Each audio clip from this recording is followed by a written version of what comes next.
நீ இல்லாத நாளெல்லாம் நாளாகுமா? நீ இல்லாத வாழ்வெல்லாம் வாழ்வாகுமா? नीति वचन 15 का 3। यहोवा की आंखें सब स्थानों में लगी रहती है, वह बुरे भले दोनों को देखती रहती है। इसका मतलब परमेश्वर जो है हमें देखता है, ये महसूस हमेशा हमें होना चाहिए।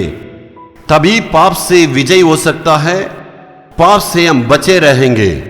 प्रभु की दृष्टि मुझ पर है, ये भावना लोगों के अंदर, बहुत लोगों के अंदर नहीं है, इसलिए बहुत लोग पाप करते हैं।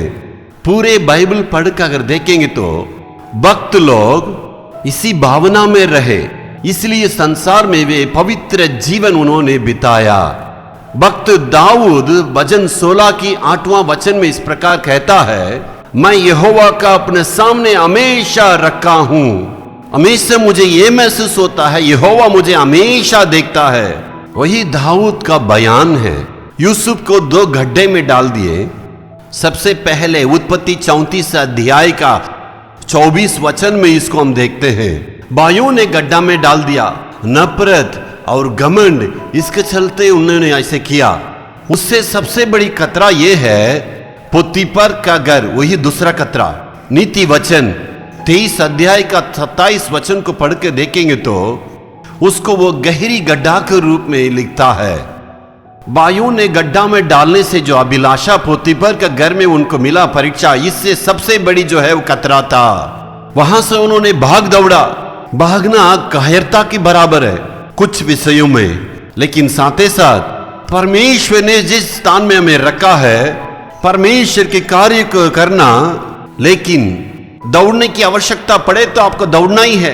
संसार की नजर में वो काहिर हो सकता, परमेश्वर की नजर में वही वीरता है। यूसुफ की इतिहास को यदि देखेंगे तो अपने कपड़ा को खोया था, लेकिन इज्जत को नहीं खोया। मैं जेल में जाऊं कोई बात नहीं, लेकिन इज्जत को नहीं खोऊंगा, अपने कैरेक्टर को नहीं खोऊंगा। कैरेक्टर ही जीवन है। भाइयों से बहनों से कहता हूं, कैरेक्टर को खोएंगे तो उसके बाद संसार में जीने में कोई मतलब नहीं। कैरेक्टर बहुत ही जरूरी है, उसके लिए आत्म संयम जरूरी है। पाप में से कब हम बच सकते हैं? उस वक्त परमेश्वर हमें देखता है, ये भावना होना है। जिस व्यक्ति को पता चलेगा परमेश्वर मुझे देख रहा, उसी का ये भावना होगा। उद्धार पाया हुआ व्यक्ति ऐसे होगा। जो मन फिर के उद्धार पाता है वो पाप नहीं करेगा, क्योंकि वो पुरानी मनुष्य के लिए वो मर गया है, अपने अभिलाषों को क्रूस पर चढ़ा दिया। नया व्यक्ति जब पाप आता है अपने आप में सावधान हो जाता है, इसलिए वो पाप नहीं करेगा। कौन ऐसे व्यक्ति पाप नहीं करता है? जो नया जन्म हुआ है वो व्यक्ति। यदि ये भावना नहीं है तो आपका उद्धार में संदेह है। इसलिए हमेशा प्रभु का ध्यान मुझ पर है, ये भावना के साथ रहना है। इस संसार में पवित्रता रहना है। परमेश्वर की आगमन कभी भी हो सकता है, सावधान रहना है। Hallelujah, hallelujah.